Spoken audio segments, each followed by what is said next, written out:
करगिल युद्ध के बारे में कौन नहीं जानता।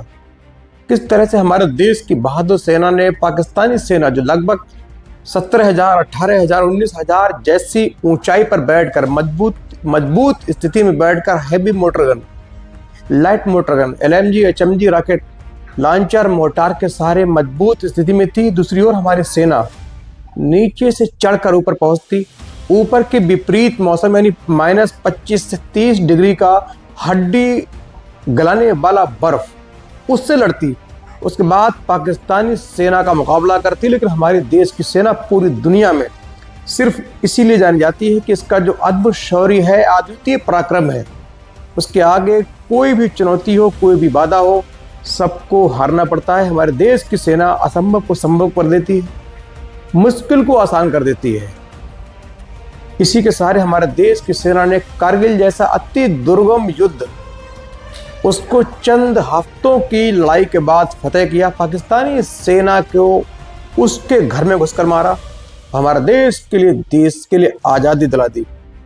जब जब युद्धों की बात होती है तो ऐसे वीर योद्धाओं, हमारे वीर सैनिकों की बात अवश्य होती है। और आपने कारगिल युद्ध की जब भी बात सुनी होगी, चर्चा सुनी होगी, तो आपके जो हमारे देश के सैनिक हैं, जो पुरुष सैनिक हैं, उनके चर्चे आपने सुने होंगे, उनकी जो वीर गाथाएं हैं, उनकी जो कहानियां हैं आपने सुनी होंगी। लेकिन आपने कभी शायद बहुत कम सुना हो कि कारगिल युद्ध में देश की एकमात्र ऐसी महिला सैनिक भी थी जिसने पूरी शिद्दत के साथ लड़ाई लड़कर हमारे देश की सेना का सहयोग किया। पाकिस्तानी देश की सेना की जो खुफिया जो लोकेशंस हैं उसको हमारे देश को बताया, और हमारे देश के जो घायल सैनिक हैं उनको हेलीकॉप्टर में बिठाकर युद्ध क्षेत्र में, वार जोन में अपना हेलीकॉप्टर उतारकर घायल सैनिकों को सहारा देकर हेलीकॉप्टर में बैठाती, उनके लिए फर्स्ट एड का इंतजाम करती और जो उनके लिए खाने, जो जिंदा सैनिक लड़ाई लड़ रहे थे उनके लिए खाने पीने के हल्के जो आइटम हैं उनको ऊपर पहुंचाती। अति महत्वपूर्ण योगदान को देखते हुए जिनको भारत सरकार रक्षा मंत्रालय ने शौर्य वीर जैसे बड़े पुरस्कार से नवाजा, और ऐसा पुरस्कार पाने वाली वो देश की एकमात्र महिला है। आइए जानते हैं कौन है गुंजन सक्सेना, कैसे बनी एयरफोर्स में पायलट, बैकग्राउंड क्या है, किस तरीके से उन्होंने वार जोन में, युद्ध क्षेत्र में अपना हेलीकॉप्टर उतारकर दुश्मन देश की सेना का मुकाबला किया। एक बार उनका हेलीकॉप्टर है दुश्मन की मिसाइल से बिल्कुल क्रैश होते होते बचा। उन्होंने अपनी सूझबूझ का परिचय देते हुए बहुत सुरक्षित तरीके से लैंडिंग कराया। उसके बाद जो घायल सैनिक थे उनको रखा और नीचे बेसमेंट में लेकर जाती है। आइए जानते हैं कौन है गुंजन। ये कहानी है वो साहसी भारतीय महिला सैनिक की जिसने कारगिल में अपना अद्भुत शौर्य, अद्वितीय पराक्रम दिखाते हुए दुश्मन देश की सेना के दांत खट्टे किए। लगभग 900 के आसपास हमारे जो सैनिक थे, जिसमें ज्यादातर शहीद थे, कुछ 100 घायल थे, उनको सबको सुरक्षित तरीके से नीचे पहुंचाया। दोनों ओर से हो रही गोलाबारियों के बीच अपनी जो हेलीकॉप्टर है उसको बड़ी कुशलता से सूझबूझ का परिचय देते हुए सुरक्षित तरीके से लैंडिंग करा के घायल सैनिक, उनके लिए उनके जो शहीद सैनिक हैं सबको नीचे लाती। वापसी में नीचे से फिर इधर से दवाइयाँ, फर्स्ट एड का सामान, मल्लम पट्टी वगैरह, खाने के बिस्किट वगैरह, ड्राई फ्रूट, ड्राई राशन उनको पहुंचाती, जिससे सैनिकों का मनोबल बढ़ता, उनको लड़ने में एक नई ऊर्जा मिलती। ऐसी महिला सैनिक जिनकी कहानी सुनकर शायद आपको भी गर्व की अनुभूति हो। गुंजन सक्सेना दरअसल दिल्ली यूनिवर्सिटी की हंसराज विद्यालय से उन्होंने स्नातक किया। स्नातक के दौरान ही उन्होंने देश सेवा में जाने का जो मन है पूरी तरीके से बना लिया था। चूंकि उनका जो बैकग्राउंड है, फैमिली बैकग्राउंड, पिता आर्मी में कर्नल थे, भाई भी आर्मी में मेजर था। दोनों के साथ रहते हुए उनको देशभक्ति की जो भावना है बचपन में, शुरुआत में घर से मिली। उनके खून में देशभक्ति का जज्बा था, शुरू से ही आर्मी में जाने का मन था। उसके बाद दिल्ली यूनिवर्सिटी के हंसराज कॉलेज से स्नातक कर रही थी। इस दौरान उन्होंने एसएसबी की परीक्षा की तैयारी की, एसएसबी की परीक्षा दी और बन गई महिला पायलट के तौर पर सिलेक्ट कर ली गई। प्रशिक्षण हुआ, उनके पूरे बैच में लगभग 25 पायलट थे। सबसे आगे जल्दी शिद्दत से, कुशलता से अपना दिया हुआ टास्क ट्रेनिंग में पूरा करती। बहुत जल्द वो बैच के सबसे कुशल जो प्रशिक्षु ट्रेनिंग पायलट हैं उनके तौर पर उभरी। ट्रेनिंग पूरी की, उसके बाद पहली पोस्टिंग जम्मू कश्मीर के ही उधमपुर जिला, जो जम्मू श्रीनगर हाईवे पर स्थित है, उधमपुर के IFSC यानी फॉरवर्ड एरिया कंट्रोल ब्रिगेड में इनको पहली तैनाती मिली।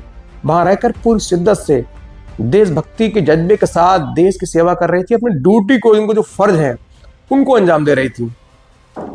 उसके बाद वक्त गुजरा, सन आई 1999 यानी 1999।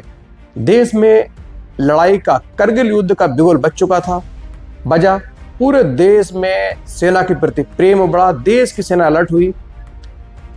करगिल में जो थल सैनिक हैं, दूसरे सैनिक हैं, उनको सहायता देने के लिए, घायल सैनिकों को ऊपर से नीचे लाने के लिए, चूंकि 17,000-18,000 फीट की ऊंचाई पर पाकिस्तान बैठा हुआ था, वहां चढ़ने के बाद लड़ाई होती, उसके बाद वहां जो घायल सैनिक होते जिनको गोलियां लगती, ये जो शहीद थे, उनके लाने के लिए बहुत जल्दी कोई दूसरा विकल्प न था, इसीलिए एयरफोर्स की सहायता ली गई। इसीलिए जो मजे हुए काबिल जो पायलट थे उनको बुलाया गया। ये उस वक्त अपने हेलीकॉप्टर जिनका नाम था चीता, उसको लेकर जम्मू कश्मीर के उधमपुर में थी। इनको फौरन कॉल किया गया, इनकी ब्रिगेड द्वारा इनको सूचना दी गई। तो उन्होंने फौरन घर पे फोन करके आनन में तैयारी के साथ अपना हेलीकॉप्टर, दूसरी जो महिला पायलट उनके साथ थी, सह पायलट थी, उनको लेकर सीधे आर्मी के जो एयरबेस है श्रीनगर है, वहाँ पहुंची। वहाँ से पूरी तैयारी के साथ बाकी 10 पायलटों के साथ, 10 और हेलीकॉप्टर के साथ इनको करगिल भेजा गया। वहाँ रही, सबसे पहले इनको वहाँ की भौगोलिक स्थिति है उसको दिखाया गया, समझाया गया। फिर मैप पर इनको रीडिंग कराई गई। इन्होंने मैप पर अच्छी तरीके से दुश्मन के ठिकानों को समझा, लड़ाई की पूरी जो तजवीज़ होती है उसको समझा। फिर जब हमारी सेना का पहला अटैक हुआ, ऊपर पहुंची, फिर लड़ाई हुई, गोला दोनों ओर से भयंकर गोला बारूद चली, लड़ाइयाँ हुई, गोलियां चली, दुश्मन सैनिक मारे गए, कुछ सैनिक हमारे भी शहीद हुए, उनको गोलियां लगी, घायल हुए। उनको फौरन बाकी पायलटों के साथ गुंजन सक्सेना ने अपने हेलीकॉप्टर को उड़ाकर वार जोन में अपने हेलीकॉप्टर को उतारा, घायल सैनिकों को अपने आप लोड किया। हालांकि इस दौरान उनके साथ एक रिवॉल्वर, एक AK-47 रही। यदि मौके पर आपात स्थिति में उनको लड़ना पड़े तो पूरी तरीके से दुश्मन का मुकाबला कर सकें।